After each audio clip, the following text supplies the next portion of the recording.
questions, you don't, instead of looking at me, look directly into that camera. Okay. That would be best. Sure. Now, you don't have to do that all the time. Okay. But for this, for the impact of Sure. it, for the veracity, we need All that. right. All right. Your name is Catherine Pollard Griggs. Yes.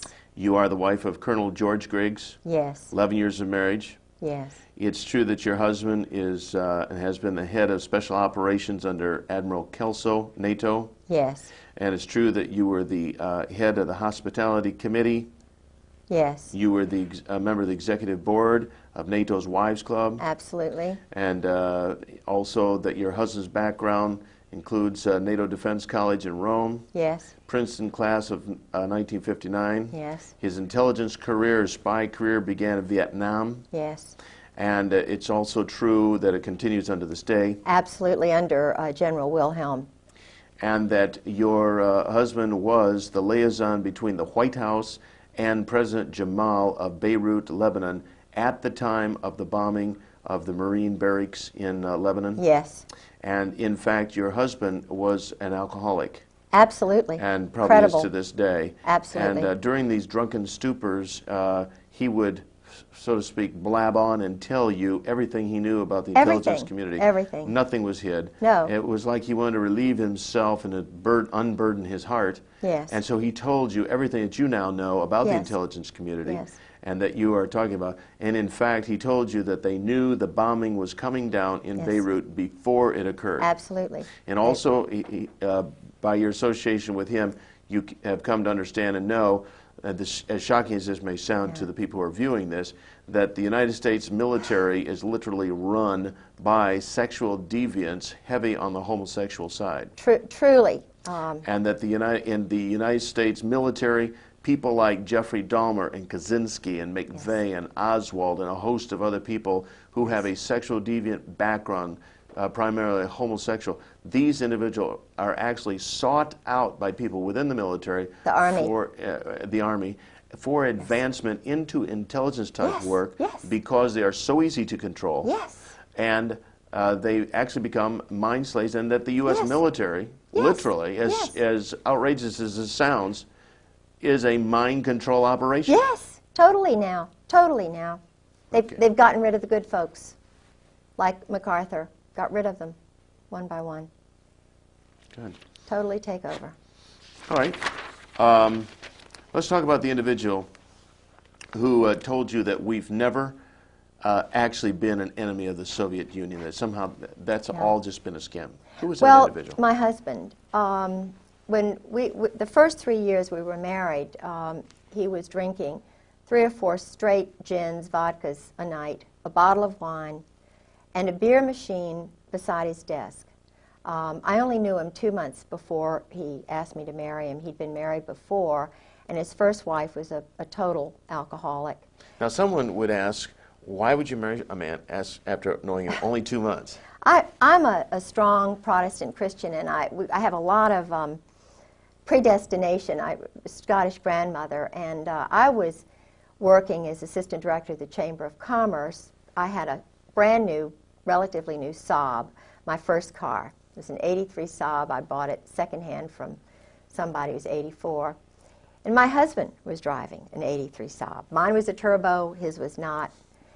He rented part of my house. It was, I had a young doctor and his wife and 2 children who were renting the house. They were leaving before the end of the lease time, and they put the ad in the paper and told me about all these people, and I said, no, no, no, no. And I was, had been engaged to someone else. You know, I was just renting my house out. And they said that there was this man who had a dog and a mother-in-law and a son, and was a widower and a Marine colonel. Well, and it had a dog, and I said, no, absolutely not. So the point that I'm trying to make is that he was someone I was not really, I didn't cotton to. He sort of acted like a robot. He was very clipped, and I didn't want to like him. But when I heard he was a Princeton graduate, I always thought that was kind of great. When I heard he spoke fluent French, and I speak fluent French, when I found out that he drove a Saab, I drove a Saab. And when I found out that he went to the same school, high school, that my uncle had gone to, was in the same eating club at Princeton that my Uncle Ben had gone to.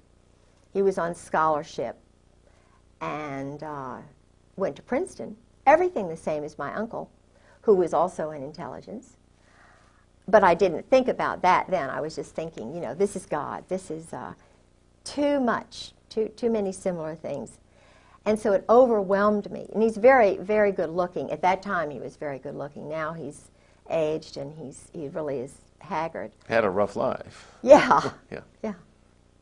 So I was overwhelmed by him. Plus, my job at the chamber was very demanding. I was doing a great job.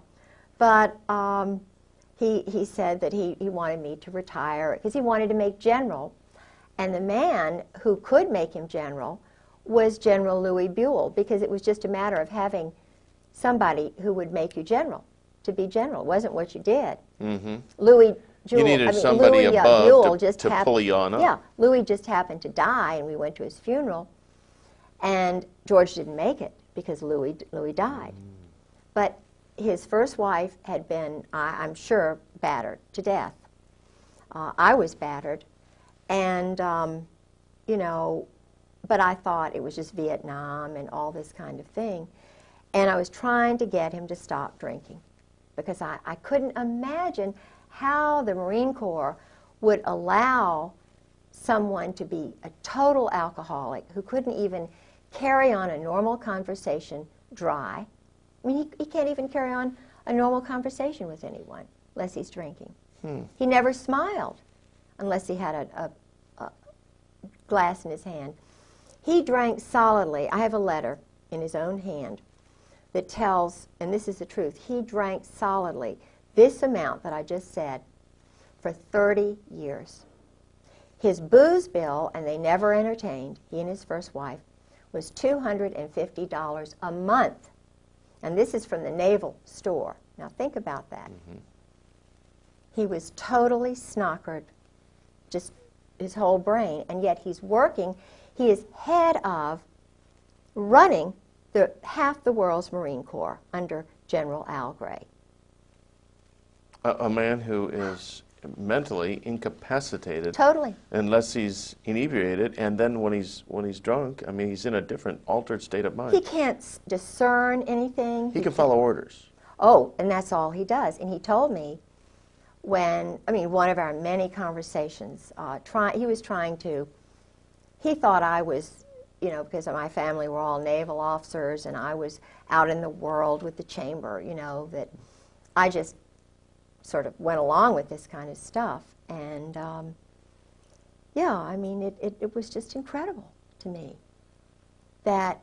How many wives of high-up military people are there, like yourself, that are speaking out?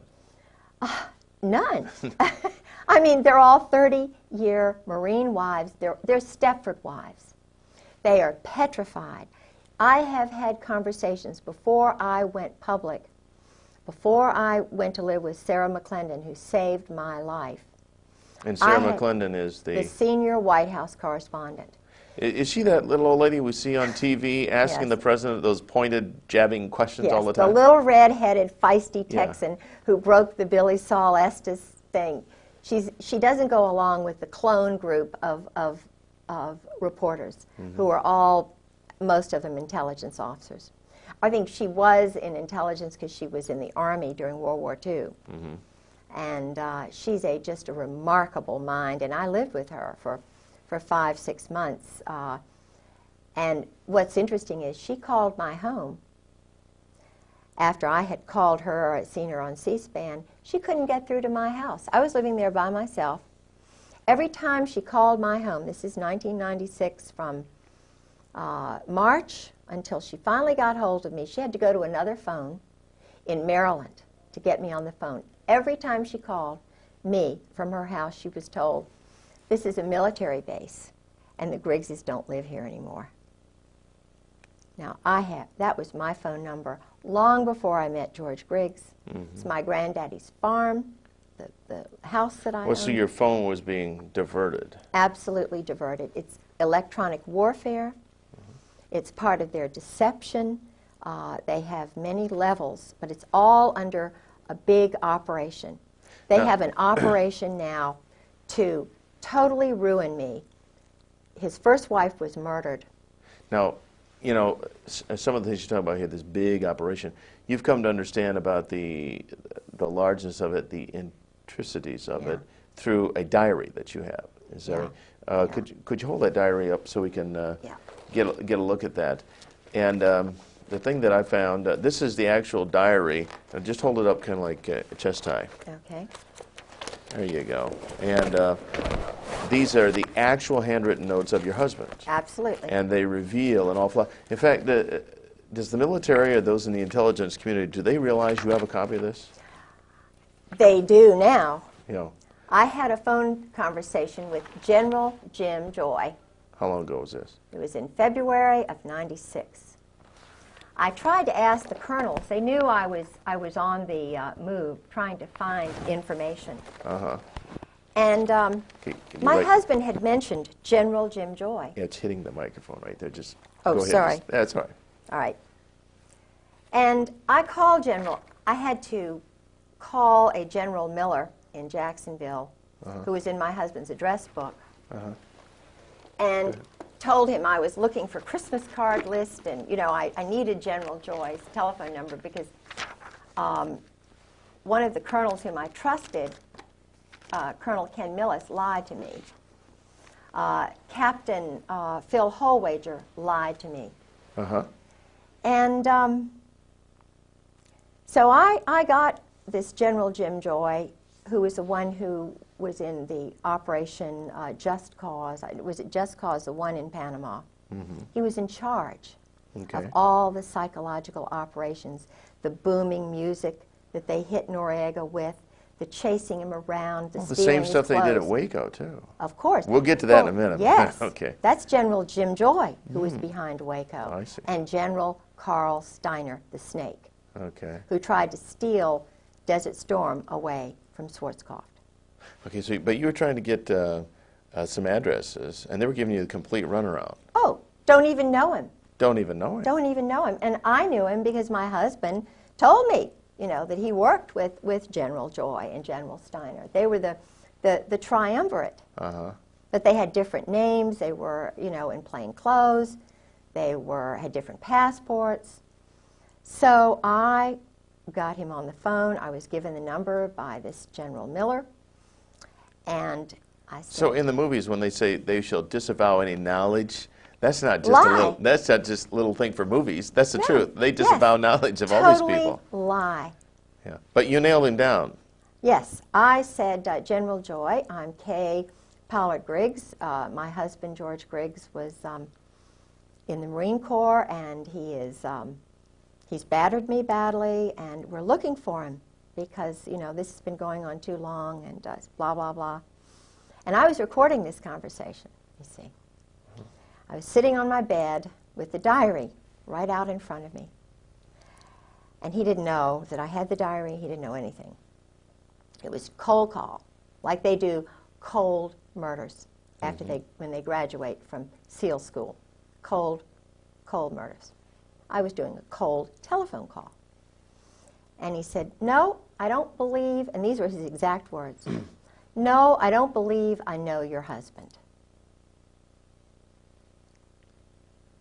This is someone my husband, I have a card that General Joy sent my husband after the murder, of the death of his first wife, saying, "Call me anytime." You know, this man, here I was, traumatized, battered, beaten, and he lies to me. So I said, "Well, General Joy, that's funny, because I'm looking at my husband's diary when he was in Beirut, and you're meeting with him almost every day." I said, "You know," first, before that I said, "You know, he was the chief of staff for General Al Gray. You know, he's one of Gray's boys. You know, chief of staff of Fleet Marine Force Atlantic, runs half the world, all of the Middle East. NATO Defense College? You don't know my husband? You're a general? You live outside of Quantico? Don't know my husband? I made it very clear. No, can't say as I do. So then I told him about the diary. And these are all immature, adolescent males. These are men who don't know how to deal properly with adults. They lie. They're deceptive. They hide behind trees. But when you nailed him on the diary, when diary, he realized... He said, his exact words were, "Oh, that George Griggs." Oh, that George Griggs. And that's just the beginning of the kind of runaround deception that you've found with these people. Absolutely. And no doubt that's why they would like very much to have this diary. Yeah. This one page I found particularly interesting. What you and you're probably more familiar with their husband's handwriting. Instead of me reading it, read these notes that he had recorded there. These might help. Okay, I've got these. All righty. A number of the Marines told me a little bit about Dale Dorman. Dale Dorman's not a happy camper. Okay. Dale Dorman, because of some mistakes my husband made, was shot. This was at 7:15 to 7:30. Dorman exited Riviera. That was a place, sort of a hiding place or whatever. Gray and tan Mercedes. Up to 5 shots were fired. He raised his left arm. One round penetrated his arm. One struck his chest. Walked back into Riviera to the desk and called Post 1. Security vehicle went to pick him up. Returned to Durafound, 15 to 18 meters away, and treated. Medvac called 7:50. Medvac wheels down at 08:10 in a H-Bird helicopter. Riviera Hotel, approximately 1/9 of a mile west of the embassy. Dorman has been there since arrival, except briefly during a period of siege. He was not wearing protection. Saw 3 men in the vehicle. One leaned out back with a shortened rifle or automatic weapon. Sentry at B1 saw and heard nothing. It's just one page of the diary. Sentry saw and heard nothing. Right. In other words, the sentry Don't talk. doesn't talk. Right. Yeah. And there's just a whole world of these kind of assassinations and murders and directed. In fact, at one point, your husband actually just discussed people being eliminated. Yeah. Like you're shooting ducks. Yeah. Oh, we had innumerable discussions over dinner. He'd already had his 4 gins. Ah. Now, he'll talk to any woman or anybody who drinks with him, he'll talk. This man, what is he doing in security? You know what I'm saying? Mm-hmm. When he was at NATO, I'll get right back to that, but when he was at NATO and he was the head of special operations, in fact, I've got copies of his secret check in and out papers at NATO. He had them at home. I've somehow, I hope I still have those, but anyway, the point is, I could get in and out of the NATO headquarters just walking in, and there were all these shady-looking garbage men, and George would leave his office door wide open at lunchtime. He was flirting with a secretary who was a chief who knew everything. The point is, what lacks security? And I had to say, George, look, you have got to do something about the security here at NATO because I can walk in and out. He said, oh, just forget it. Forget it. Don't do anything. And I'm a very demonstrative person when it comes to security and honor and integrity and your word is your bond. My culture, my father, my people believe in, in this nation, in my state, Virginia, my people, my culture, my God. This is important. You don't just treat that kind of thing lightly. So I said to him, if you don't do something, I'm going to Landis Kelso. I was in the Wives Club. She was the head. And Landis Kelso is the wife of Admiral Frank Kelso, who's a wonderful man, honorable man, wonderful woman. And I had great rapport with her. I sort of stopped an international incident with the French and the English and the British who were ganging up against the French, and they were over, you know, something that was really minor, but it was huge. And she helped me. I determined that it was a problem, called her up, and she helped me, and we diverted and averted a major thing. So he knew what I would do, and I said, look, if you don't write a report and do something about this, then I'm just going to go to Landis and say what's happening.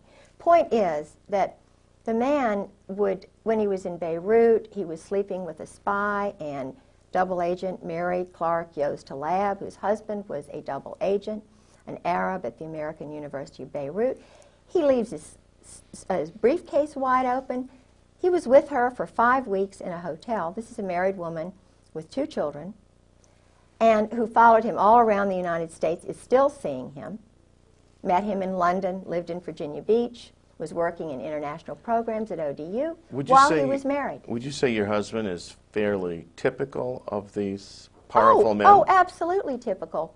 When I was single, working at the Virginia Center for World Trade, 4 of us old friends that I went to school with, Molly Holt and a few others, we would go all together to a place called Poppy's. At that time, he was Captain Jerry Unruh. Now he's Admiral 3 stars Jerry Unruh. This man, again, was married. He was running around with the tailhook crowd. I did not know he was married. I knew he was a Navy captain. I was told by him that he would be taking command of the carrier Saratoga. Mm-hmm. He followed me everywhere, even went up to Wintergreen. Now, he sent me pictures, private, separate pictures of the Israeli guys waving to him. He was a tailhook pilot, the airplanes, the jets. And he was a Mustang, but totally immoral. Totally, and knew that he would never get caught. In fact, he was in tailhook. They had a big party down at the beach, and they were doing, I didn't go by that time because I learned that he was married. And the point is that he and this whole group, I've found out about Al Gray, General Al Gray. Yeah. Mm-hmm. Yeah. And what is this this consistent thread of this sexual degeneracy and the homosexuality and just the raw, base nature that seems to be so prevalent? Have you ever determined what it is? Why? Well, it's a way to handle them, to control them. Years ago, you thought of people like General Eisenhower as an upright man. I don't know. I know some things about him. How far back can we go to where you find people that are decent and moral and upright? Right. Where you had real people who defended the Constitution, who had a feeling. Robert E. Lee was. There were nationalists and America first. You got to go back a good ways, probably. Absolutely.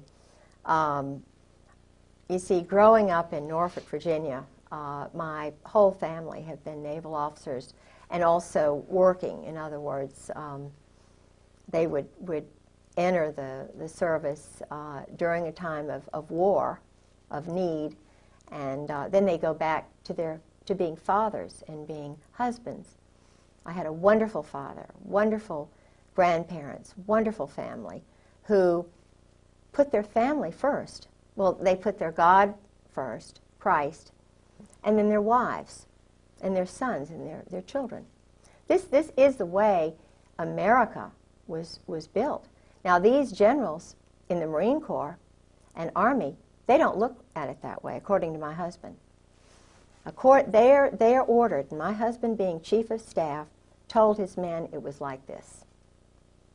It's the Marine Corps first, the brotherhood, the cherry Marine, the bonding that goes on. Mm-hmm. the Marine Corps comes before God, before Jesus Christ, before the country, and then it's it's whatever the religion they have. I don't know, because my husband is not a Christian. He's an existentialist. And most of these guys are. Certainly Al Gray is. Krulak. I think his wife goes to church. But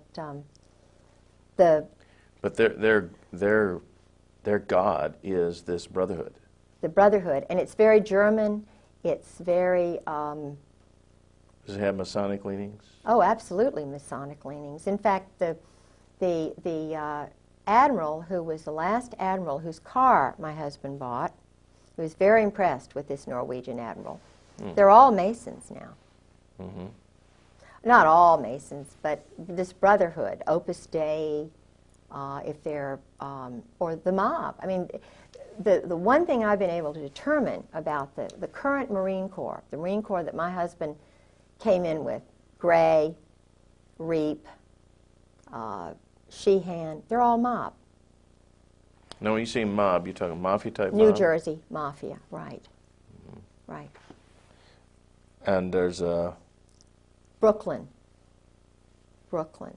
New Jersey. Okay, is the mob and this military bunch, they're one and the same? The Marine Corps guys are the hitmen. And they are mercenaries. They'll work for anybody. You think the Marine Corps is under the Navy? No way. They can just as easily be under an Army colonel, and if the Army colonel meets a Marine Corps colonel, the Army colonel is superior. They'll switch hats just like that. My husband said it's just, no big a deal. I'll go work for the State Department. I don't really. The Marine Corps is just it's like a smoke and mirrors thing. And they're run out of New Orleans. 4th Marine, Oswald. I mean, they are not on his level. He said, we've never been an enemy of the Soviet Union. They work with these communists. The man who started this whole intelligence operation, the OSS, he was recruiting known communists who were involved in the Spanish, subverting Spain. There's no more. They're not Americans. They're not Christians. They're German existentialists. Now, what are they doing running our nation? It's kind of, they have more affinity for the state of Israel right now than they do our nation. They don't care about American citizens. The judges now in the courts are military officers following chain of command orders. They're not independent judges. So all this spills over then into the political areas, like the judgeships. Sure. They're all Marines or Army senators, officers. congressmen. Sure. Who is John Warner? A Marine. Who is Chuck Robb? A Marine. They control the powerful committees. Dick Davis, Lieutenant Governor of Virginia, a Marine. His wife was, I hate to say it, well, everybody knows, in Norfolk, a prostitute. Martha was a wonderful woman, I'm sure, to him, but they were involved in organized crime. Now, I don't know, I know that our present governor in Virginia is an Army officer. He takes orders. So the question that all of us wives are asking now is, well, who gives the orders? If they're told that we, the wives, are enemies, how are the sons going to grow up? If the mothers who are teaching them truth are lied to, and the husbands are told, ordered by the likes of Al Gray, major homosexual, when he was in the, I shouldn't say this, but it's true, when he was in Marseille, the boys are called Gray's boys. He never married. Okay, the boys referring to everybody under boys, him. Everybody under Al Gray.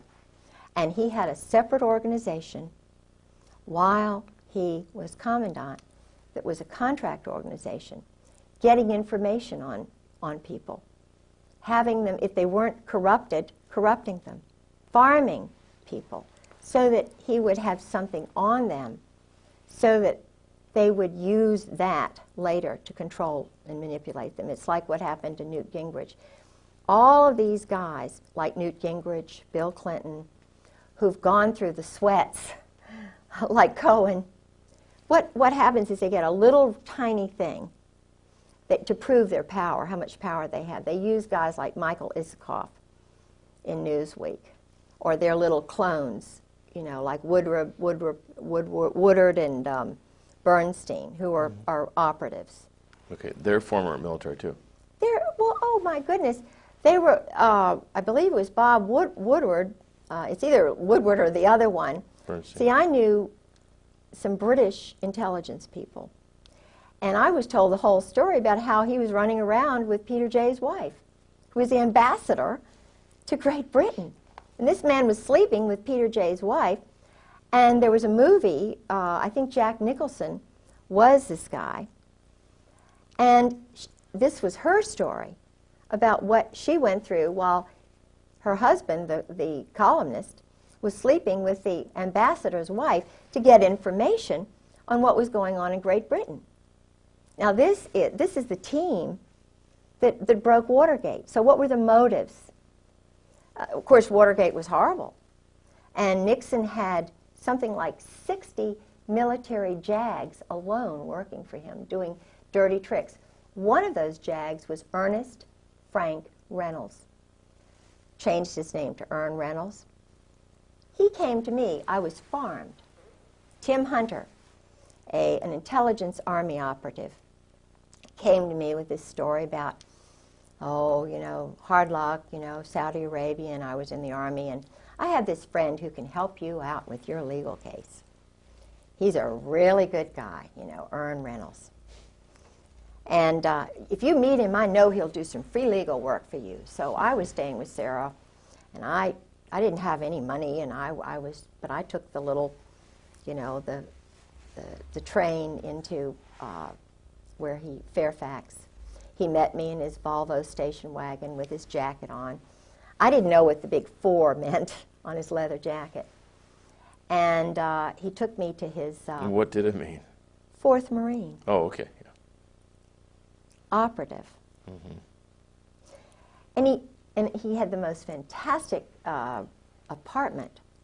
See, I'm a big book person, and I love, you know, reading history and everything, and I'm impressed by people who read, who are intelligent, who are wise. You have a master's yourself in? Scottish history, and undergraduate in Virginia history. Okay. I worked on the Dunmore papers. I studied with people like Ian Cowan and Geoffrey Barrow and Tom Devine. These are scholars in Great Britain who are experts on the Reformation, and my interest was Mary Queen of Scots at the Reformation, and also Lord Dunmore, who was the last royal governor of Virginia, and I was working on the Dunmore papers too. I see. So you had an interest in, I mean, this guy's layout impressed you. Yeah. He's a real intellectual. Yeah, and he was divorced, you know, a sad story and everything. Worked for the Justice Department. Was supposedly a whistleblower. Supposedly a Christian. So this guy's really going to help you out? Oh, yeah. Oh, yeah. Boy, did I buy into that. It's like the old story, I'm from the government, I'm here to help you. Oh, yeah. So I caught him sneaking around my house at 2 o'clock one morning. 2 in the morning? Yeah, and of course I'm most gullible in school, you know. So I'm trusting, I'm a Christian, and I always look to the good side of somebody. I see the good little part.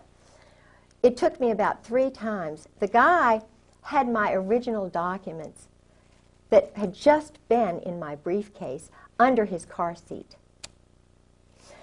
He invites me to a cybernetics conference in Champaign, Illinois.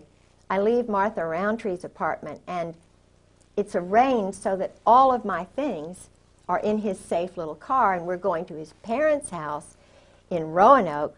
And of course, you know, you can't take all your things to the cybernetics conference, because I was going home. But this is a smooth psychological operations guy. I mean, he is doing psychological operations on a woman in Champaign, Illinois, who is the lover of a German spy, who he's been writing letters to her, and he's showing me these letters. The guy's perverted. I mean, he's writing Susan Parenti these letters, you know, like invading her mind, and, you know, why are you...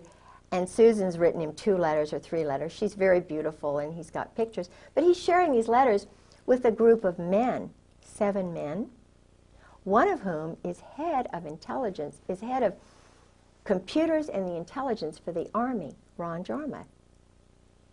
Now, Ron Jarmuth comes right out and says, I'm an anarchist. You know, I mean, his family are New York, old Zionist Jews. He met his wife in, I think, in a kibbutz. You know, I mean, he's a nice, personable guy, but when you say to somebody like me, I'm an anarchist, just so blithely, and you know, and he's always over at Ern's house. And Ern's got a picture by his bedstead drawn by a man who's a known homosexual whom he met when he was at the University of Virginia, who was the chaplain at Hollins College, who my best friend was there.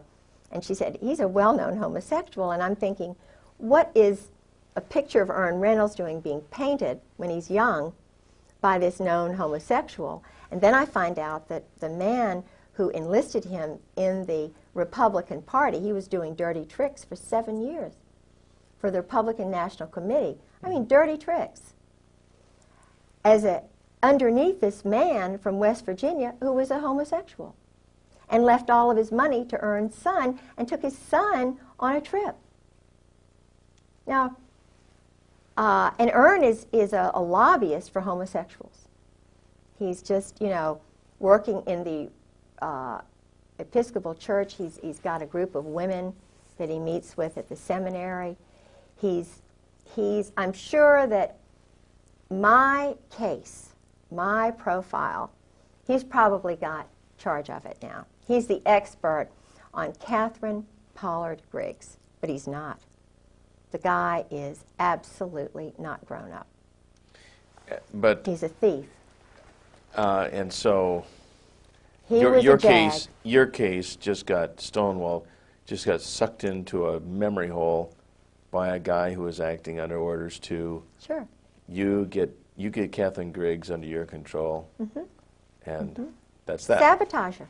Sabotage, yeah. Sure. And he stole your documents. Sure. And Sure. Sabotage me. Turned on me right in the middle of the commissioner's hearing. Laughed at me when I cried. You know, this is a guy who hates women. And the interesting thing is I went to his family home, and he had a wonderful mother. And he told me that his father battered his mother. His father was in the Marine Corps. And there was a picture of Chesty Puller in the basement. Well, that fits the profile, though, Yeah. doesn't it? I mean, if his father battered the mother, which he grew up in this dysfunctional environment. Totally dysfunctional. So when he hit the military, or he was noticed in college or ROTC or whatever, so here's a guy who is susceptible to mind control. Sure, he's to got... be developed. Yeah. I think you used the term for budding. He was recognized as a potential bud. Yes. And he's moving up the ranks. His roommate was from New York, was a Zionist, and he was an outcast at the University of Virginia. An outcast? Yeah. Why would he be an outcast? He felt he was an outcast. So he had this roommate, and I don't know, this man who was the homosexual from West Virginia. And we had to go by through his town, and, you know, the guy died. But this homosexual was a friend of the homosexual at Hollins, who was a chaplain there at Hollins College, whom I met. We had lunch with him one day. The father had the picture of Chesty Puller, and so forth.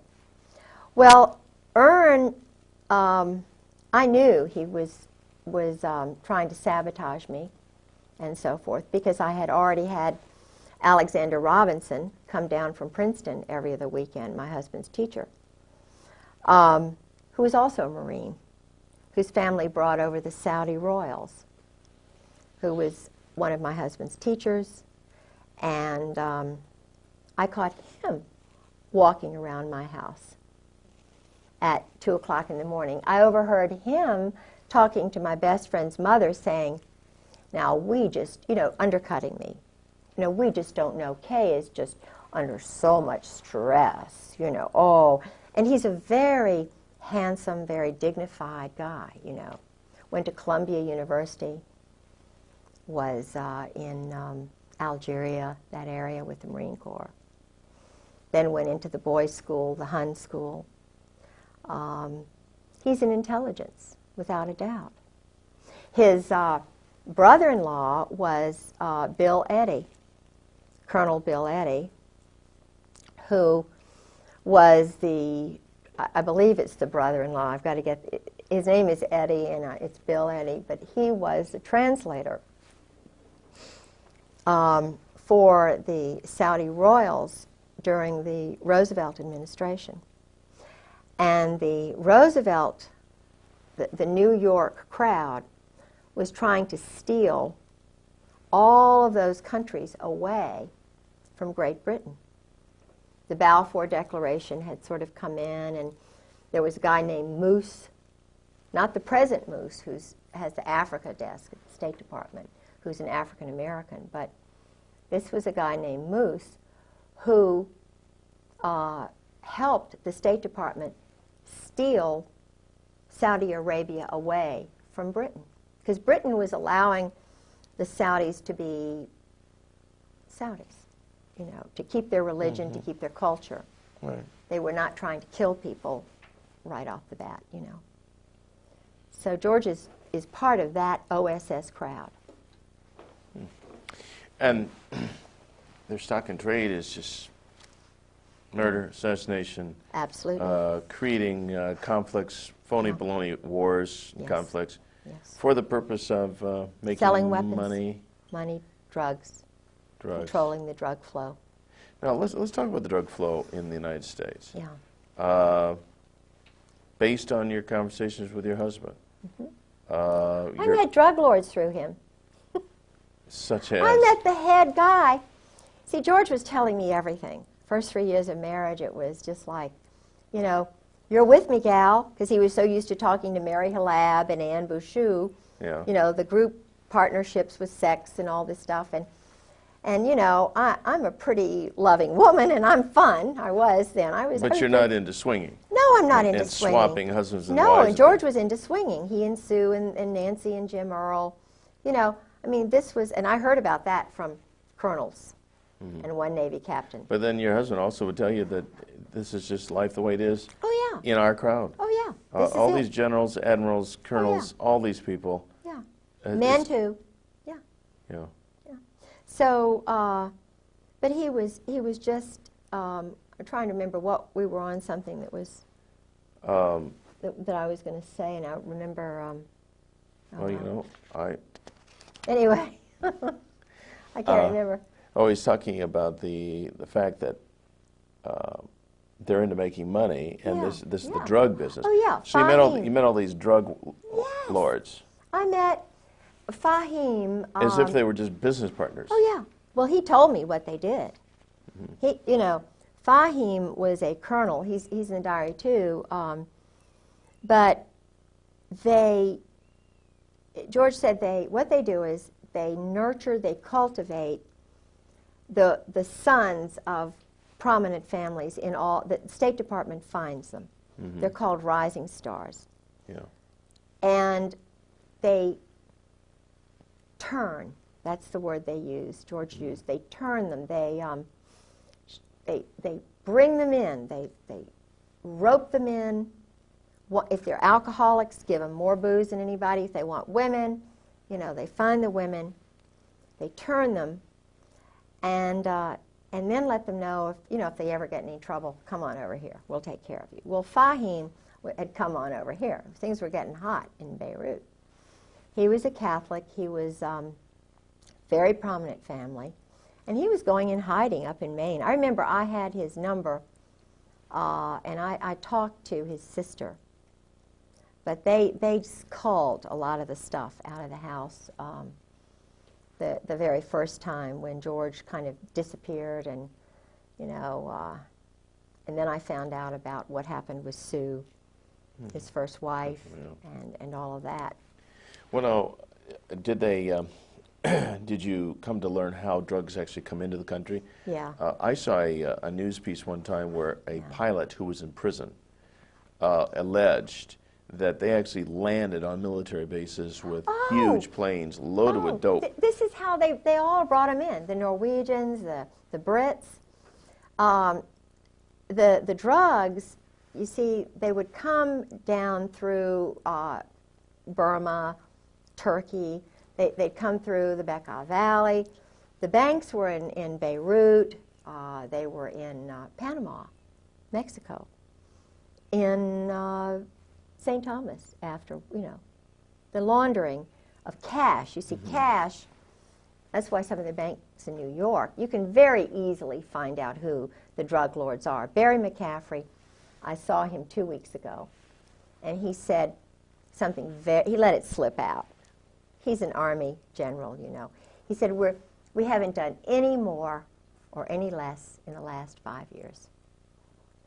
Now, in terms of the war on drugs? Yeah, no, they're just holding it. The word he used, I think, was holding it. It was a word that you could tell they'd used in briefings. They were the guys who were doing the drugs are military officers. In fact, doing the drugs meaning controlling them. The flow. Oh yeah. In fact, one of George's best friends, Colonel Ray Moore, I suspect that Ray Moore was from the gang, the ghetto area in California. His wife was a very good friend of mine, Charlotte. She's dead? No, he is. Oh, he is. But when George would sort of disappear. Your husband? Yeah, all of a sudden they would appear and be in the house.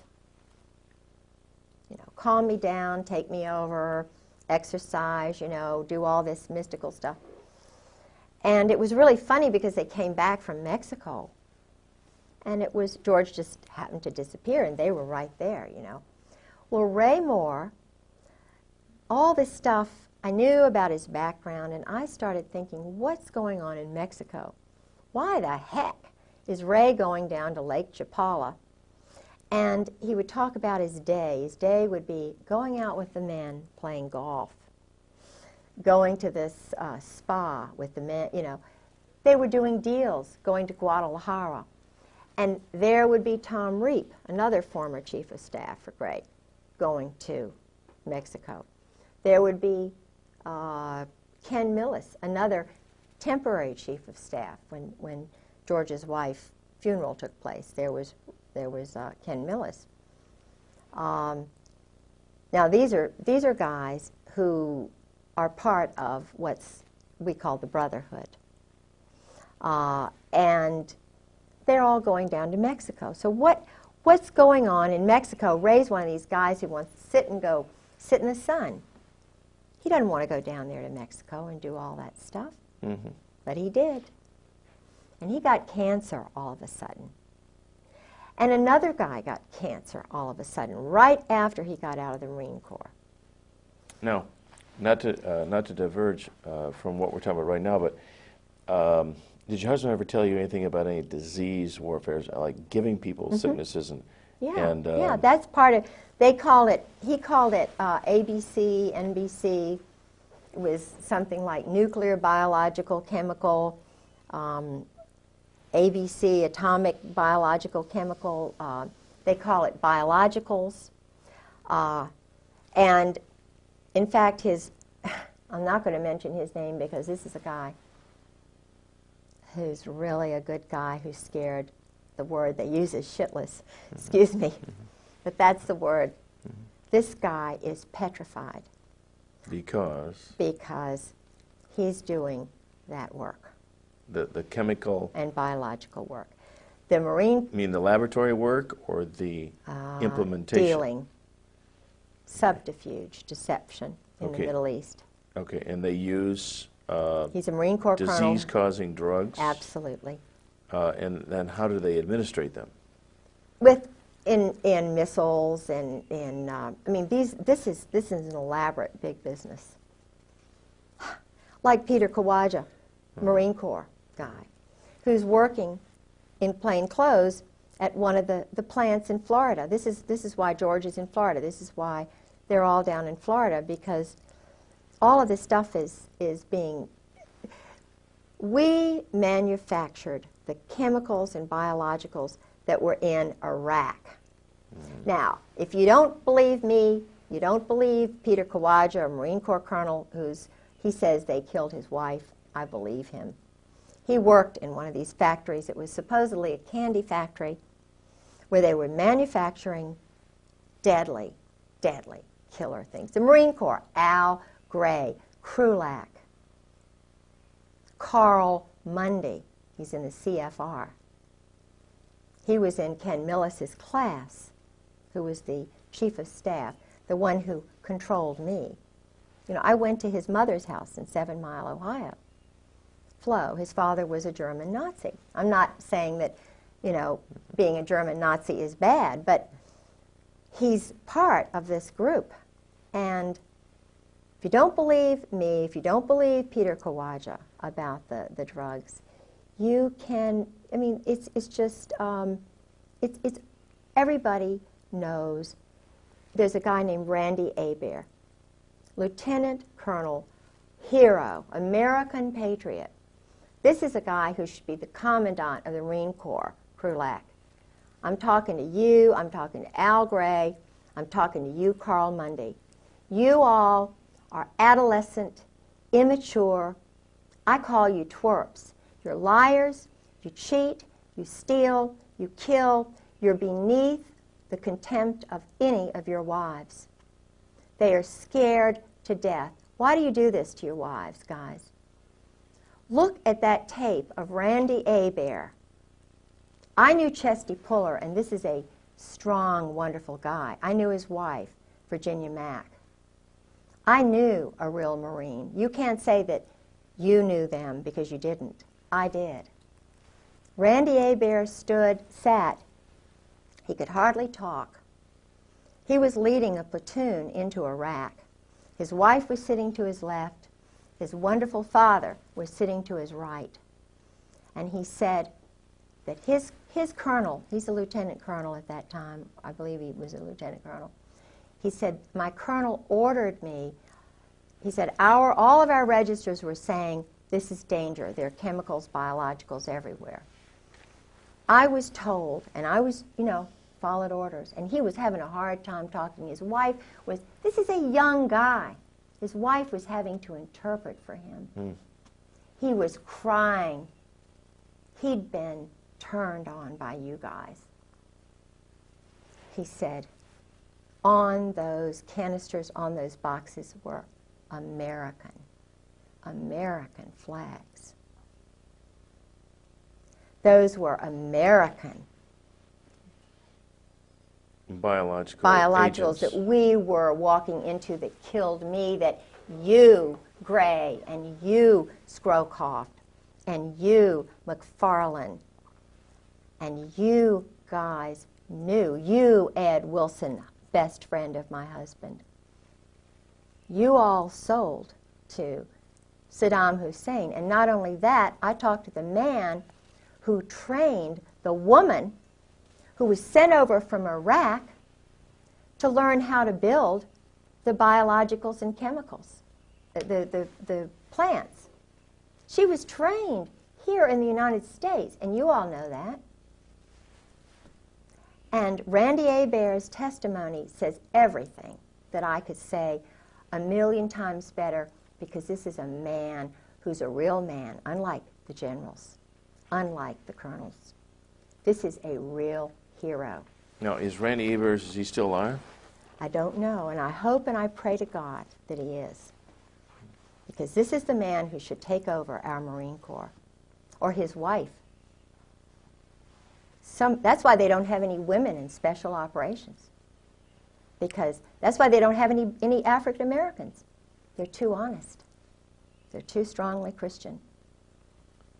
Now, the only guy I know who is involved is a homosexual, and his buddy is an Israeli agent.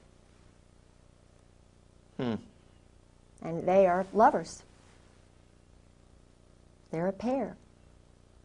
But well, now, he's now a colonel, and he is under the guidance of Ken Millis. Okay, now as these generals, over the period of years, this is consolidated to where they're all part of this club. I mean, this is something that's been going on for years and years and years. Members of the firm. Okay, so as the firm grows, even as the old guys, the gray heads get old, die off, retire, whatever, they already set in motion a system that culls out these young, budding, rising stars, and they move their way up.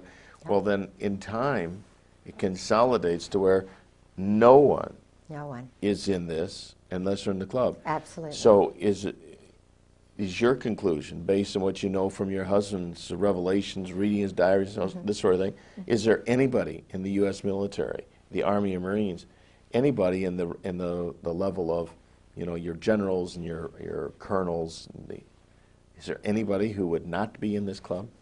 There's nobody who doesn't know.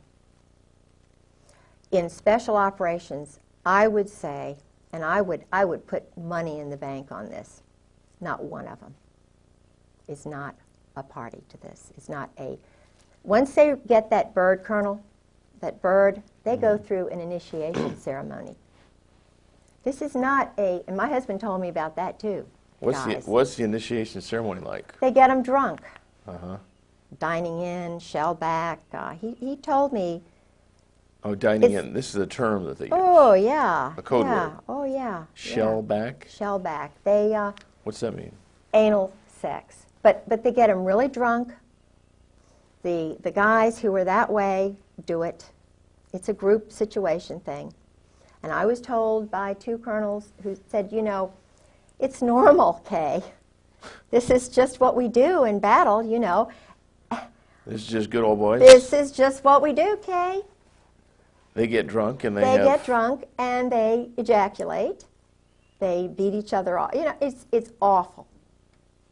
Now, I'm not God, and I'm not going to judge them and their souls.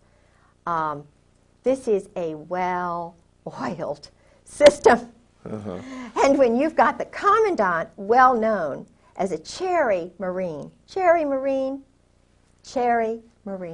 which means? Bottom. They're the bottom. The Navy guys are on the top. Think about this, because Walter Chrysler in Norfolk, each port has a hierarchy. Wealthy at the top.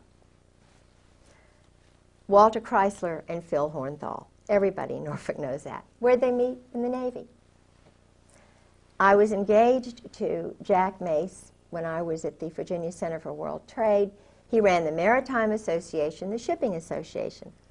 Always dealt with the labor union guys. Always all male banquets. And I couldn't understand why, you know, I was engaged and I couldn't even go to the 1,000-man banquet. You know, had a big argument about that. Rock Hudson, where did he meet his guy? Navy. Jim Neighbors, Navy. All of these guys, Navy. So they're tapped for whatever it is, acting, singing, you know. The point is, Liberace, you know. Was he Navy? I believe he was. I know that he was, someone told me that he was a friend of one of the guys in Norfolk. There was a ring, a VMI ring of men in Norfolk, and I knew they met once a month, and some of them were married, some of them weren't. But they were all Navy. They were Army, Navy. In other words, it was kind of a group of men in Norfolk.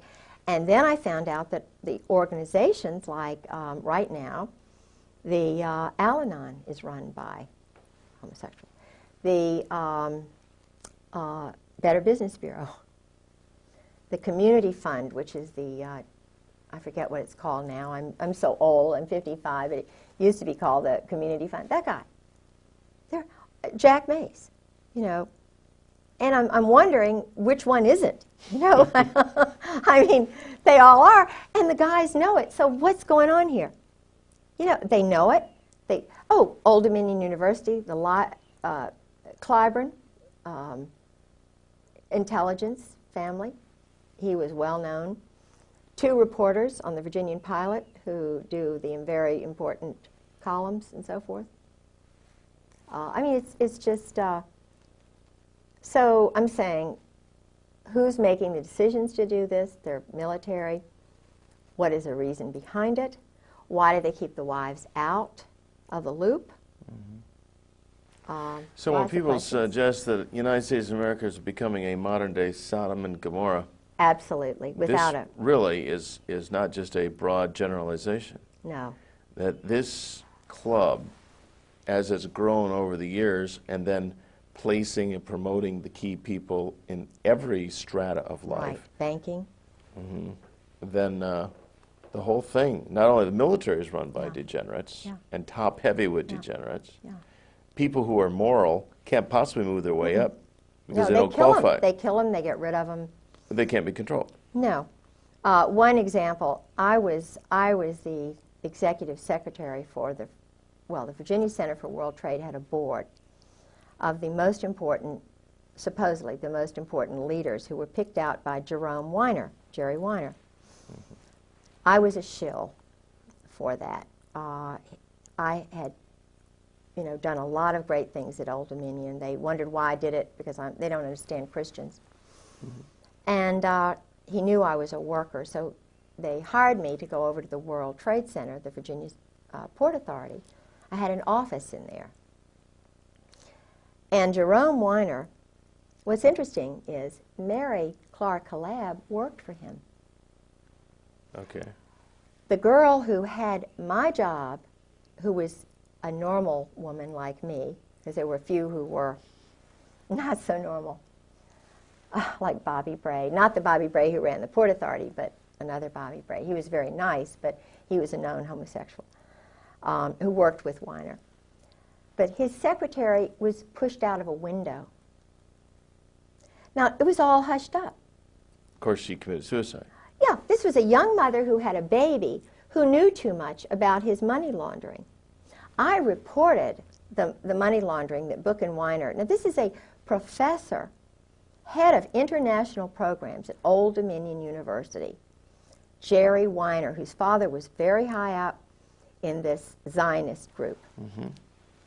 Jerry Weiner was doing intelligence work in Algeria, in Morocco in particular. He organized this board that I was the secretary for. He was a very sick, mean guy. I mean, you talk about really water. But Jack Mace was on the board, and there was a banker on the board. We can take a break. Take a break. Yeah, don't, did you stop it yet? No, don't stop it. We'll just leave these synchronized. And is your wife getting a cup? Yeah. I'm sorry. I was thinking I could use a little drink. But Gustavo... Do you need to use the restroom or anything? Yeah, no, I'm fine. I'm thirsty. Yeah, but Gustavo, I love the guy. He was from Columbia. Mm-hmm. He was in Virginia National Bank, which is now Nations Bank. And, I didn't put him, because I had studied Latin American history under a wonderful Dr. Blossom. I knew a lot of stuff about Latin America and Nariño and how Panama became a part of our country. And, now, I understand it was drugs and running things through and everything, but Gustavo was in charge of all the laundering that was going on in Virginia National Bank in the port. And where did he go after that? He went to Florida. And he introduced me to Ana Maria Quintero, whose brother was one of the big mobsters. The big, Colombian. I met Ana Maria Quintero. See, I don't forget some things like this. That's why they don't like me. Because I imprint on wonderful foreign people. I want to know them. I want to send Christmas cards, and it's not very good to have somebody like a little magnet. I'm sort of like a Monica, you know, she's seeking out sex with important guys. I'm wanting to meet people like that from different cultures because I want to learn about them, because that's what Christ said. You go out and you minister to the people who are foreigners. You don't just spend your time necessarily with the home people. You need your home people as a base. But you need to go out and find out truth and spread goodness everywhere. Truth is goodness. Truth is light. And that's what Christ is all about. You're not afraid to learn truth. You're not. Thank you. You know, all these cathedrals and things that were built in his honor. Why? He was wonderful. Mm-hmm. Why was he wonderful? Not because he hung around a little group, but because he was out trying to. He told the big guys, look, stop being bullies and cowards. Let the poor people into your church. Everybody, God gives us all a unique spirit.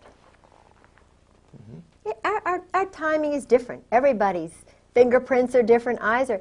We have the right to read the Gospels. Yeah. They shouldn't keep the Bible from us. That's right. The church is not a political organization where you've got a few little guys up here telling all the mothers what to do. Mm-hmm. Who were the ones with Jesus Christ at the, you know, on the third day? There was not one disciple there with him. It was the three women. So why are we leaving women out? Mm-hmm. Women, in Scotland at least, my culture, we're partners with our men. We need the authority of a husband. We want a strong moral husband. But what is that passage, you know, about the good wife?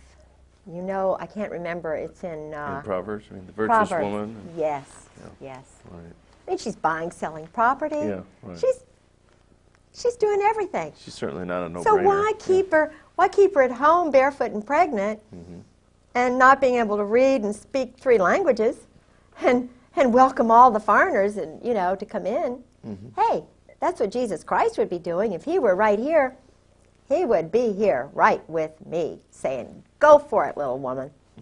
You know, I'm giving you the strength to tell the daggone truth. And if you get killed tomorrow, you're going up there. You're going to live forever. That's anyway. right. Well, now these, you mentioned when you get to be a bird colonel, and they have this initiation that involves all the sexual debauchery. Yeah. Now, would Drinking first. get them good and drunk. Oh, big time drunk. Because there would be some of these who, if they were sober, they wouldn't go through with it. Couldn't go through with it. They'd have to be blasted. Yes. Yes. Okay. Yeah.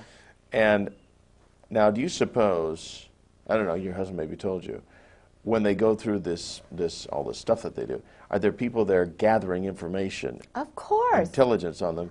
Of course. The chaplains are intelligence. You know, in Nazi Germany, that you had to tell on your parents, or in the Soviet Union, they encourage you to tell on your parents. Uh-huh.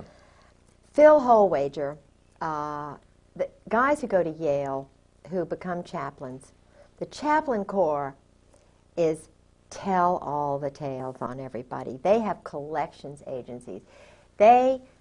These Marines are ordered to go and collect so-and-so at so-and-so.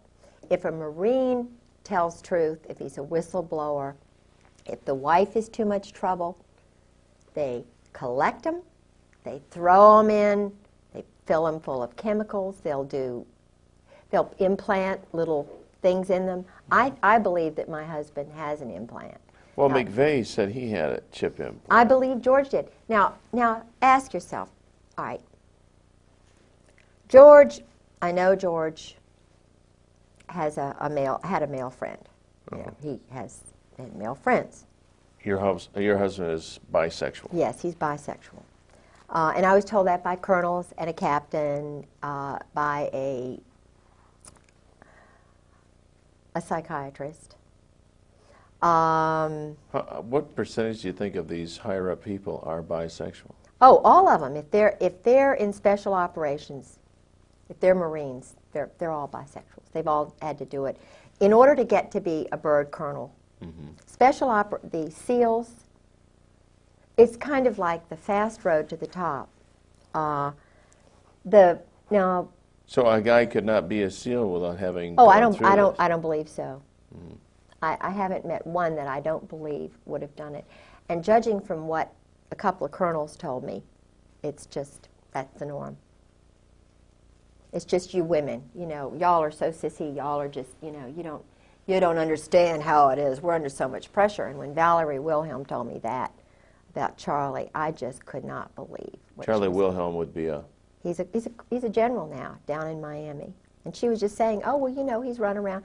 He has to, she said. He's under so much pressure.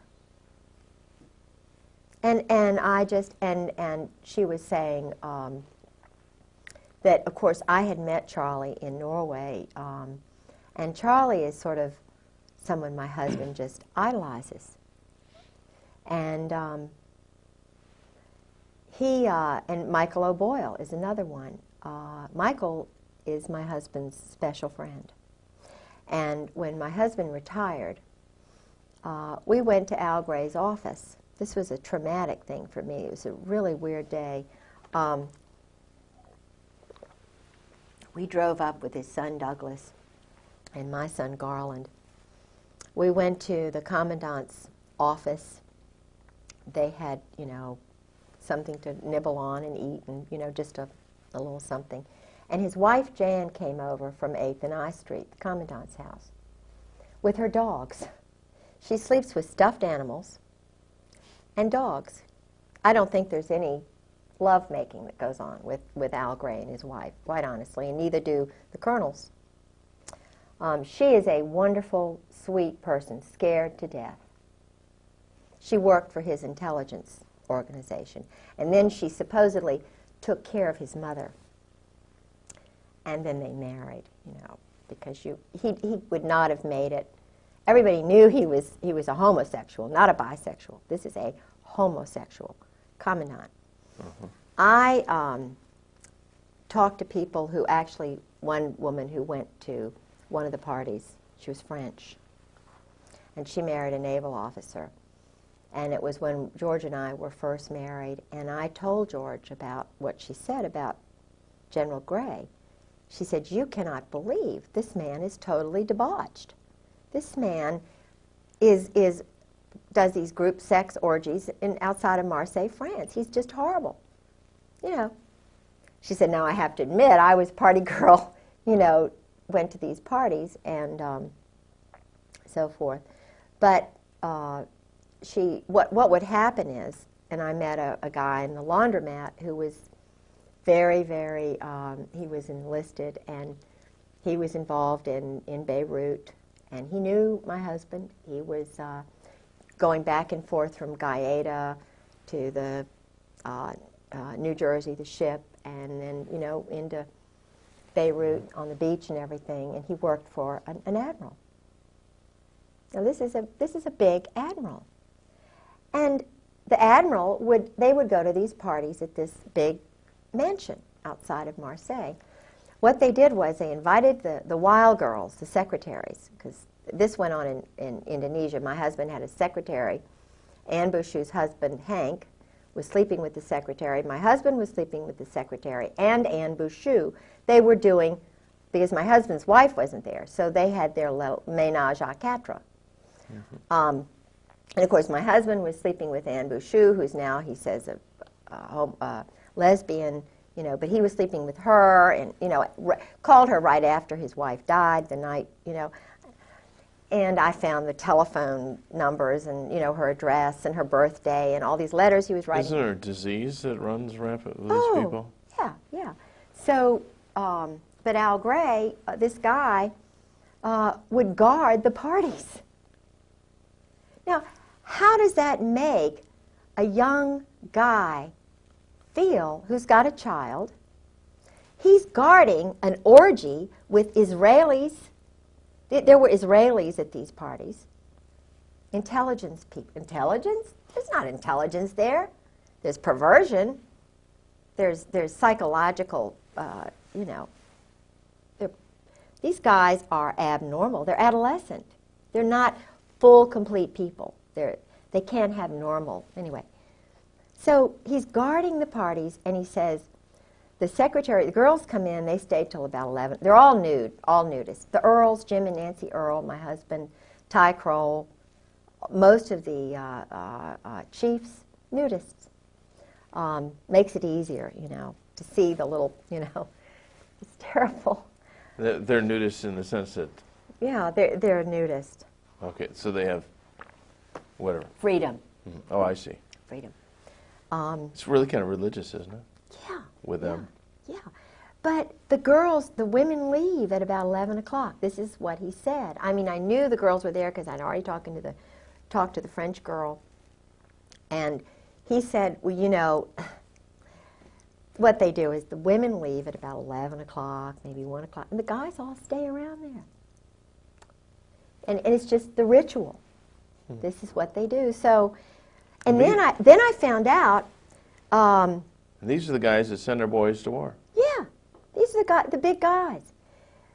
Then I found out, because my husband would mention this guy and that guy, you know, that he went to school with. Bob Edwards is involved with this stuff. But the guy who recruited him, Charles Caddock, who was a well-known homosexual, who was the, quote, head teacher but the bodyguard for the Saudi boys. See, the Saudi boys were encouraged to do this, to corrupt them. They were corrupting Muslims who would not have done this ordinarily. The parties at Aramco, they would give the young boys, get them really drunk, and encourage Muslim sons to do this kind of stuff.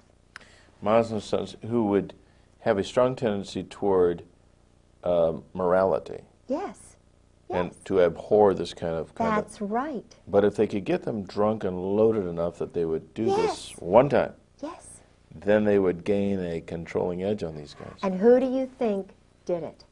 Charles Caddock and Borland, these guys, Alexander Robinson, Cheeseborough, who was the headmaster. The Saudis bought Russell House at the Hun School in Princeton. They brought over Mohammed Faisal and, you know, Khalid Saud. They didn't really go to classes or whatever. And who was the young man who was partying with them? My husband, George Griggs. Who was in the group with them? Einstein. I mean, my husband was partying with Albert Einstein. I said, well, you know, I didn't... And when would this have been? At what age in his life? 52, 53, 54, 55. I believe he said that Mohammed came over in 54. It was right after the murder, the poisoning of the one who was really good. Okay. So your husband would have been a young guy, 18, 19 years old? Oh, he was only, when they first got to him, he was in high school. So he was ninth grade. And he would be there? He was at the school with these homosexuals. They sent his parents to California. Got him a little Boy Scout job, his father. He didn't see his parents for 8 solid years. And this is amazing. I see. So then the transference is these people become your parents. They're the ones you look up to. Yeah, but they're doing things to you. Sure. They're sodomizing you. Of course. And Albert Einstein was actually... Was in that homosexual group, bisexual group. Absolutely. Camus. Sartre. Now, Camus did not... I don't believe my husband actually met Camus. But Camus was a lover of his French teacher at Princeton. Not Todevay, not the one who helped him with his paper, whom he had an affair with.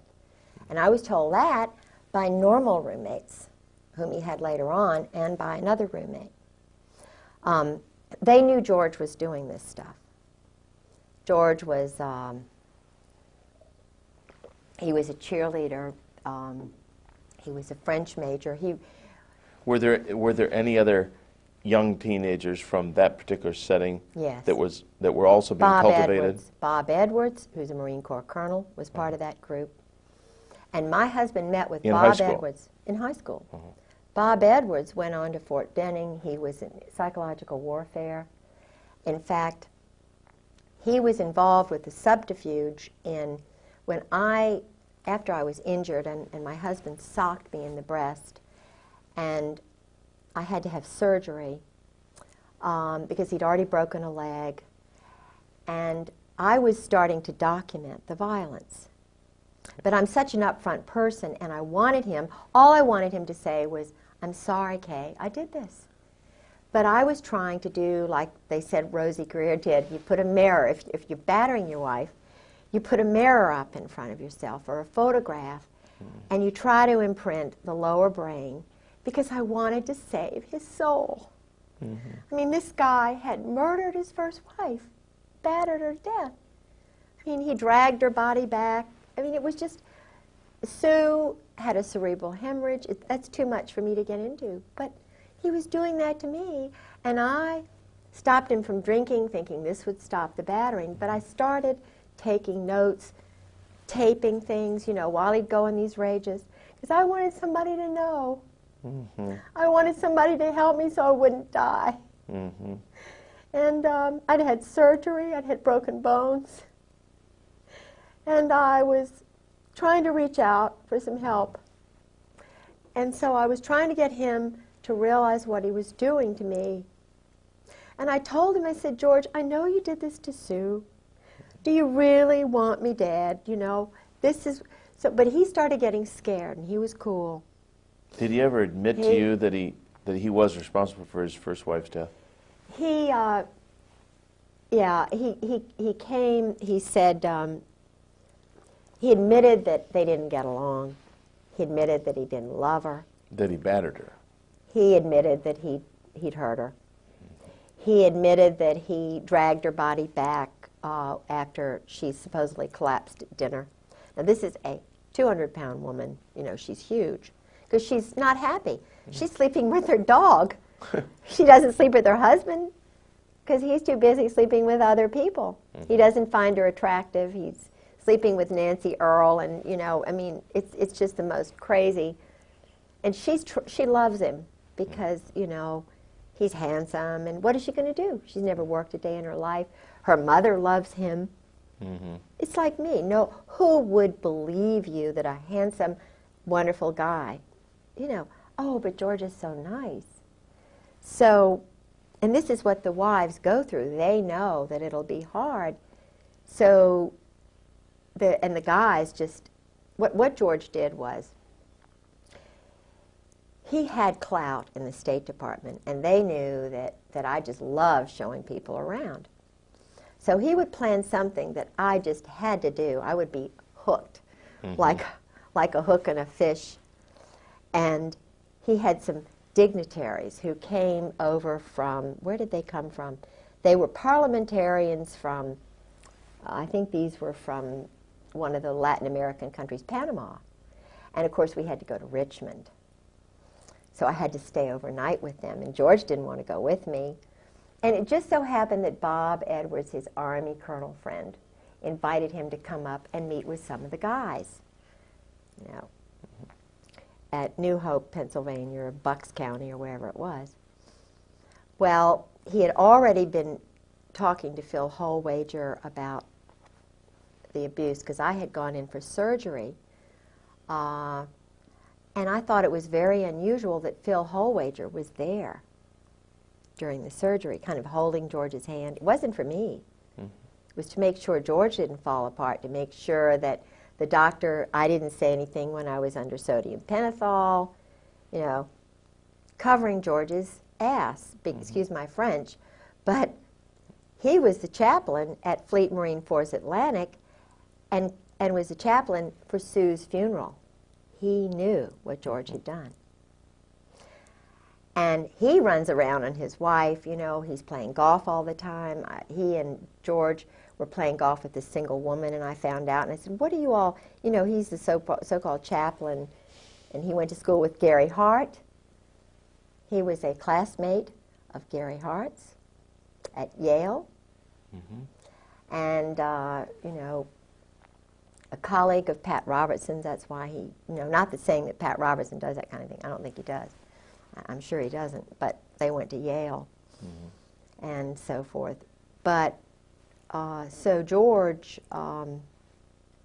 was a violent man, and he started knowing that I was sort of going to do something. So he started doing certain things. And, you know, now looking back, I can see why, because of the violence. He wouldn't have been able to use his .45 anymore if he'd been convicted of battering. Yeah, he would not have been able to use his pistol anymore, carry it. So they wanted to make sure that he was protected. So the wife has got to go. The wife is way down the totem pole. It doesn't matter what wife, and that's the reason the wives are so afraid, the Marine wives. And they all talk cryptically, and, you know, they even talk outside the house. Talk cryptically. There's code words and double meaning words. And yeah. What's 10 p.m. Saturday TV? Your satellite, remember? Don't we got to switch it to? Not on Saturdays. Sorry. Sorry. Sorry, okay, just thought I'd remind you. I thought Okay. we used to talk about earlier. Yeah. Okay. Well, actually, I think this pretty well sums up this segment. Unless is there anything you can think of? I can see where we'll do this again sometime as this develops on. Tomorrow, let's see, tomorrow's Sunday. Monday, what we'll do. Is it always if we make a copy of this, so there's two of these? Yeah, in sure. case something happens Absolutely. to you and yours. Sure. Okay, we'll make copies of this stuff tomorrow. Don't lose that. No. But this is interesting. It talks about sabotage, subterfuge. This is the standard Army book teaching men to lie, cheat, steal, be peeping toms on women. Now, if they don't allow women in there and they can peeping tom all the wives they want, they don't need movies, pornography. They, you know, and they go on all the TADs they want. TAD is a... Just take off, just tell their wife they're going. And they can lie, because it's all secret. We don't have to tell our wives anything. And it's intelligence. It's work. Oh, it's intelligence. Yeah, sure, it's intelligence. That's interesting. But this is really, I mean, you know, this is full of, and this is just a mild SEAL commando T-shirt. Can you hold it up to the camera? Yeah. For me to That's a T-shirt that a SEAL would wear. Yeah. Oh, yeah. leave it up for a minute. I played Nancy Drew, Miss Marple, and I infiltrated, if that's the word you could use, the SEAL reunion this year. They spent a lot of money showing off, you know, jumping out of helicopters, and, you know, probably $100,000 was spent. I don't know how much, but I mean, the military was providing the funds for this little game on the beach at Fort Story. Yeah. And then there was, each one of the teams has T-shirts, which all sexual. Yeah. You know, all about, I mean, think about every weapon. The driving motivation is sexual. of all this stuff is go for it. Yeah. So I went to the party. I took my life in my hands. I called a couple of friends and said, if I don't come back, I'm at the SEAL party, and I'm going to pretend that I'm a SEAL wife. And I'm gonna go to this drunken party, and of course I have an Eagle on my car. They tried to get me to get rid of it. So you can get access. So I went in there, and do you know that 90% of the people there were men? They didn't have wives, this party. And the women that were there were probably... Yeah, a few wives, but feeling very uncomfortable. So I sort of got in with some of the older SEALs. Did your husband ever mention the name of Lieutenant Colonel Bo Griggs? No, but I know who he is. Mm-hmm. But he has a lot of Army friends, not that he doesn't know Bo Griggs. I'm sure that Bo Griggs is well known to some of these guys. Mm-hmm. I believe he's Army. Could be. I'm sure he's not a Marine. I know he's not a Marine. Huh. I don't believe he's a Marine. Okay. But he's a guerrilla. He's a commando. Yeah. But his name didn't come up as anything in intelligence. No, my husband was way above Bo Griggs' level. My husband mentioned people like McFarlane and Crow. Crow was his tennis buddy, I think, you know. Haig. Alexander Haig. Kissinger. The Victor Krulak. See, Gray is the control guy. Gray and Joy. Mm-hmm. Joy's big guy but Joy lost his job at Morale, Welfare, and Recreation, I believe, because I told somebody, I didn't think wasn't because of me that he lost his job, but they made him move on somewhere else. Uh-huh. Because he was at Morale, Welfare, Recreation, which is kind of a money laundering thing. They run all the officers' clubs, all the recreation. It's not a private. It's all run by the military, even though it's supposedly not military. Mm-hmm. And they give the good old boys these jobs. I mean, he was probably earning $200,000. Their retirement for a colonel, my husband, just the retirement salary was $50,000, $60,000. Then they give them these other jobs, so their income is $200,000, $300,000. Mm-hmm. Now, that is not right. But it would certainly purchase loyalty. Oh, definitely. They all get swimming pools behind their house. Who's ever going to bite the hand that feeds that good? No, nobody. Dirty business, you know, but all of the captains and all of the admirals know this and wink. And it's sick. It's sick. It's just really, really, really bad.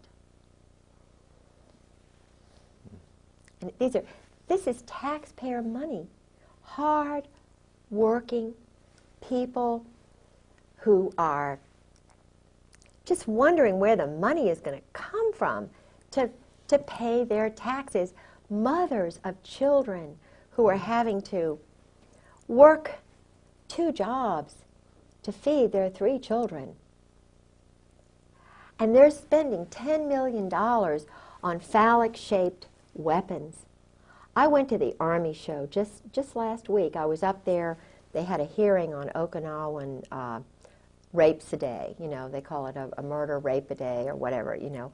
Crime a day by Marines in Okinawa. And I went up there. John Conyers had a hearing. And they also had the Army show, which I had gone to a couple of years before. And in the basement of this big hotel, they have these 200 or more vendors of weapons. Israel has a joint venture. IAI has a joint venture with, is it TWR, that does all the credit reports on Americans. Whoa. Now, they have the computers together. The Israelis stole the whole INSLAW system and sold it back to the Justice Department. And there were murders over that. Mike Fuller knows all. Mike Fuller was a former assassin who's talking, and they are after him. Believe me, I met him through Sarah. He and... what about this Victor Marchenko? You're pictured with him. What's that all about? Well, he is a typical example of the mercenary who is brought over from Czechoslovakia, Poland, Romania, the Eastern Bloc countries, who were actually KGB, double agents. Oh, Marchenko is... Okay. The family, his family were Yeah, his family came over. They weren't even citizens. In other words, they bring over the young men. Right. They work for 5 years, and then they become citizens. Now, I'm not saying, I mean, I've read his books. I wanted to meet the guy. He knows George. He knows who George is. I read 2 of his books just to see if it's what George said, you know, to kind of balance, and what these other guys. If you read Marchenko's book, you'll see what my husband, the arrogance. Well, sure, we're going to go into this embassy. You know, we're going to put a whore with this person, and we're going to spy on them and what they're doing, and, you know, we're going to just steal that statue just for the hell of it, you know. I mean, now when you multiply every one of the teams, all the graduates, and think in terms of 100 men applying, and maybe 90 go through most of the training, but they don't quite make it. And then they've got, you know, 400, 600 men who make it, how many don't make it, and then you multiply that over time, and then the ones who are, I mean, this banquet, I mean, this gathering of SEALs that I went to, there were probably 1,000 guys there. Now they have to do a cold kill. You know, Cold kill. Kill somebody, murder somebody, just to prove they can do it, like ducks. Wait a minute, the SEALs?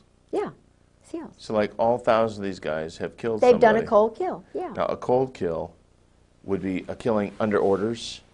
It's a graduation exercise kind of thing. You know, it's I mean, who would Well, they kill? oh, it's just somebody, just anybody. Just go go into a hotel and whack off somebody.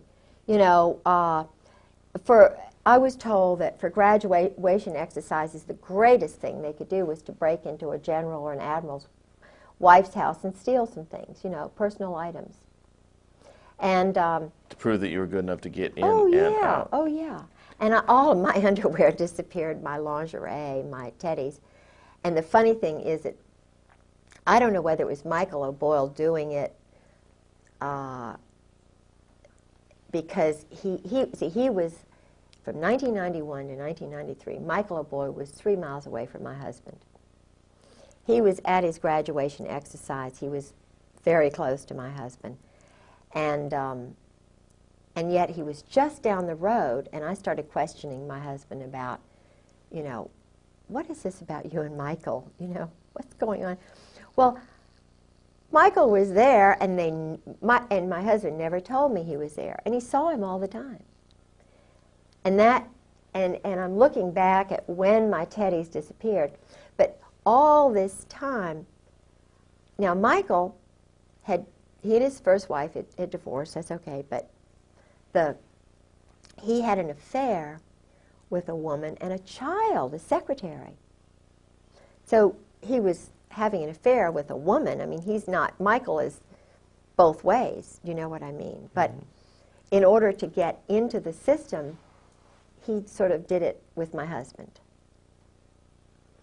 He was my husband's friend, younger friend.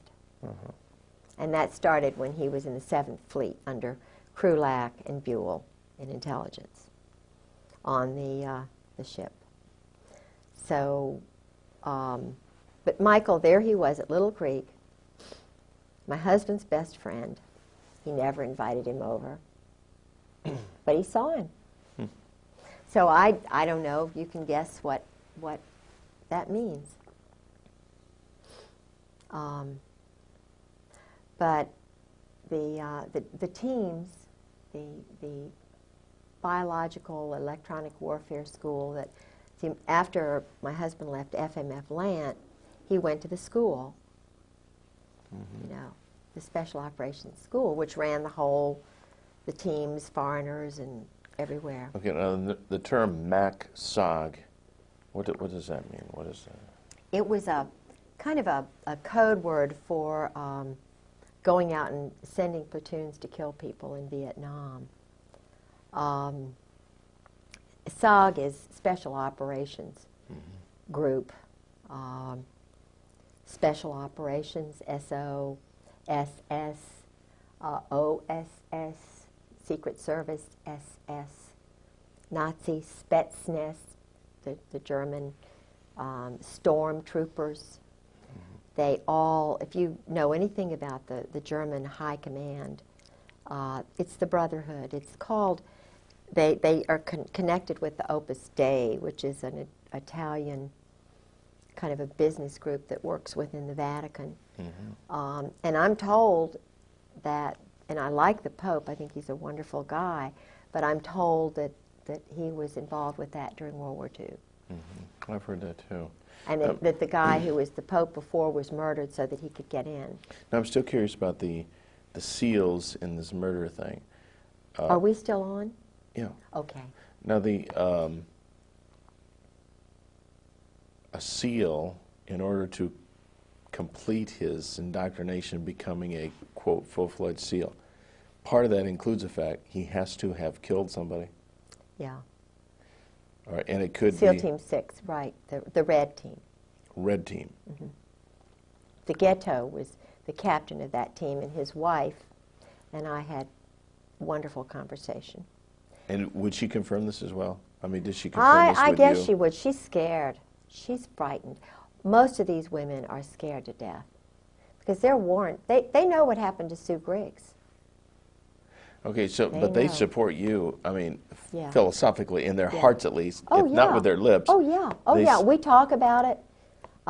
Some of them have to go out of their house. Some of them won't even talk in the office in which they work.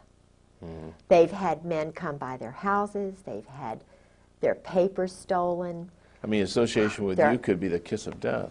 Yeah. Oh, sure. And they know that. But we talk anyway.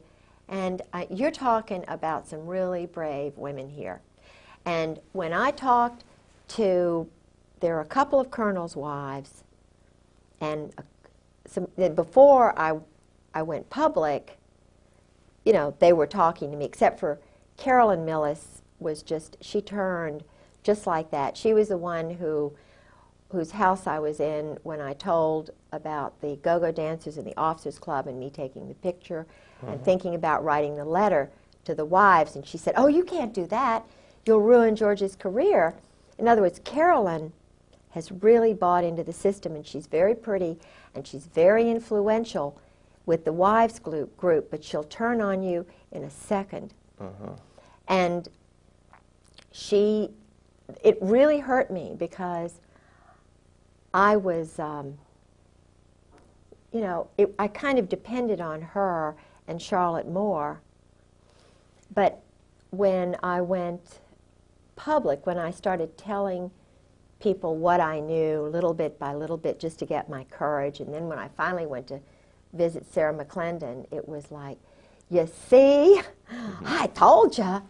I mean, Sarah McClendon called my house, and they told her it was an army base. I mean, it was a military base, and that the Griggses didn't live there anymore. Ha, ha, ha. See this paper? You know, then I was totally shut off. But until that point, I went in to see Peggy Sheehan. You know, we had tea and food, and he was the head of NATO, SACLAN, and his wife, Peggy, said, just, Kay, this is so strange. She said, just leave a note on your refrigerator. Yeah, for George. Just leave a note on your refrigerator. Meaning? In other words, he's coming in the house. They're coming in the house. It'll get to George. This is SOP, standard operating procedure. You know, just get used to it, used to being battered, used to being... Well, she was a worshiper of the security of the position, the money and everything, and just don't rock the boat because this is the way it is. Yeah. And we don't want it any differently. No. I mean, they could If desire you it have more. to divorce your husband, then, you know, that's just the way it is. But it's cold calculating, and yet so un-American. So un-American. I mean, I know what Americans like because everybody in my family were World War II. My brother was a briefer for the SACLANT staff. He went on to be a medical doctor.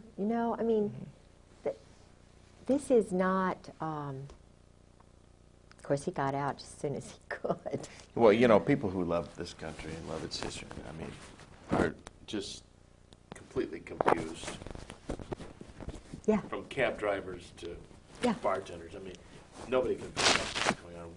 Why is it everything goes the wrong direction? You know what I say?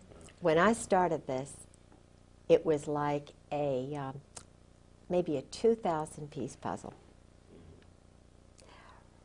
I know enough. It's like a puzzle for a 2-year-old or a 1-year-old with 6 pieces. It's so easy to see. And everybody who talks to me sees it the same way. I'm sort of an interpreter. I kind of give a lot of the wives hope, and the guys too, who are already out and scared, and and they say, hey, well, this little woman, she's a real feisty, you know what? And I don't know whether they're going to kill her, what they're going to do, and they say, aren't you afraid? And I say, yes. I've had death threats, and it's been hell. But truth and light and what these other women are going through, the hell they're going through, being put through hell because their husbands are cowards and bullies. People who dress up in black, who hide behind trees, who shoot people from behind, who break into houses and steal their papers. This is in the Constitution. You don't break into someone's home. You don't steal their papers. You don't try to destroy the core that God has given them when they're born. Mothers have sons, and their sons are 18 years old, and they were telling them, join the Marine Corps to be a man? It's not a man. It's not a man who does this. It's a pervert. That's why they're not joining up anymore. That's why they're not signing up. They're having problems with retention because the mothers are finding out. McVeigh's mothers talked. Unabomber's mothers and brothers have talked, Guys like Colonel Ron Ray is talking, who was Timothy, the new boy who refused to wear the UN uniform? Oh, Michael New. Michael New? Yeah. These are the heroes. Michael New is the MacArthur. Randy Hebert is the future Patton. These are the leaders. These are the Americans, and there are a lot of them. There are hundreds of thousands of them. And just like in the days of Jesus Christ, these modern-day Sadducees and Pharisees are saying, oh, we're going to kill Jesus. We're going to get rid of MacArthur. We're going to get rid of Patton. We're going to get rid of New. We're going to get rid of Colonel Sabo, murdered him. We're going to get rid of these guys one by hey, but everyone, this is physics, everyone, like Sue Griggs that's murdered, Sabo who's murdered, the wives who are murdered, Ron Brown, there are 100 people who spring up and say, now you got me to worry about. This is why these guys have got little places hidden all over the place. They're training all the guys to just say, oh, well, the American citizens are bad. But the guys they're training are also going to wake up to what's going on. It's Caspar Weinberger. It's Henry Kissinger. Nicholas Walt Whitman Rostow. Eugene Debs Rostow. What's going on here? These guys aren't even born in America. What's happening here?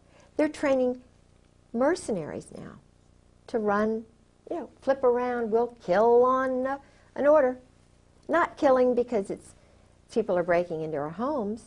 Not killing because they're bad. But just, we want to control this country. That's what George told me. It's political.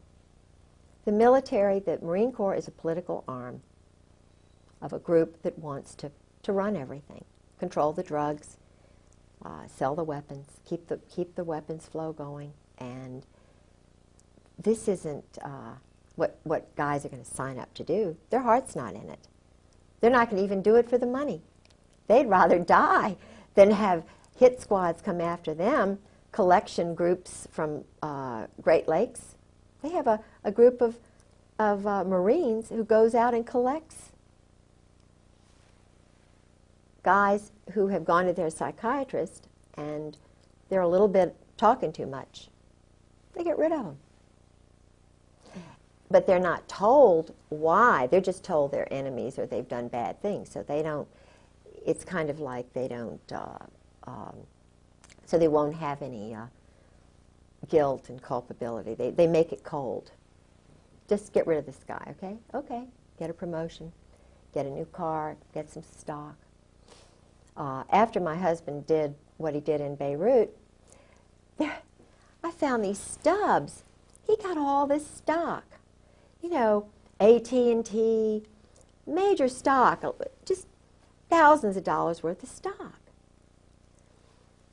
And it was from a company that was like a quasi-government company, all on a sheet of paper. And of course it was big time stock. And that's how he was paid off. Stock. And paid off for? For doing criminal activities, selling weapons, going through Tel Aviv, the bank in Rome, selling the weapons illegally. The Israeli agents are the middlemen. And all the money's going to Israel. I mean, it really is the truth. Mm-hmm. The money, not just the money that is given to them free and clear, but all the black budget money that Meyer Lansky's group started back in the 40s has been growing and growing and growing. It's like a pyramid scheme. And the Jesuits, I've been told, are really controlled by this group now. I don't, Now, surely Ollie North is a good guy. No, I think he was farmed. He was, but see, Ollie was involved in Vietnam with the JAGs, covering up a lot of the stuff that was going on. He was involved with a major case where there was a Marine, George told me about this. See, George was involved with a lot of the cover-ups of Marines who went crazy. Like, remember this, A Few Good Men, was it A Few Good Men? It was a movie about a Marine colonel. They murdered a guy from, Jack Nicholson played the colonel in this movie. Oh, yeah. You remember? Yeah, he went on trial. Yes. And a George good guy was the chief of prosecuted. staff who tried to cover this up. My husband. The true story. The true story. My husband was the guy who was covering this up. They were so arrogant. And it was the woman who was the JAG who got this thing going. It was not the Navy JAG, because he was going to cover it up. He was just a loose kind of guy. And if he had been the JAG, then it wouldn't have been prosecuted. But it was the woman who was working with him, because she was a woman, who got these other guys off. They were targeting these other guys. I mean, they would have put him in jail just for a little bit and, let him out. But the point is, this guy was murdered. And the colonel laughed it off. It was down there in Guantanamo Bay. And George was the chief. It was Al Gray. Al Gray. That was, just that one alone. And Lone Tree, they were involved with that. Because see, it's just so sick. I mean, they are so easy. Let's break. Okay. I'll tell you. This has been a tremendous. I'm going to let you take this home and read this letter. Or did you take the letter? You got the letter. Okay. Take this and put the letter in there. because you'll see the glasses in there. That's okay. Bless your heart for sitting through all this. You know, it's just fascinating. I'm sorry. I couldn't stay down very long because I could hear a little bit. But it's just, you know, it's my life.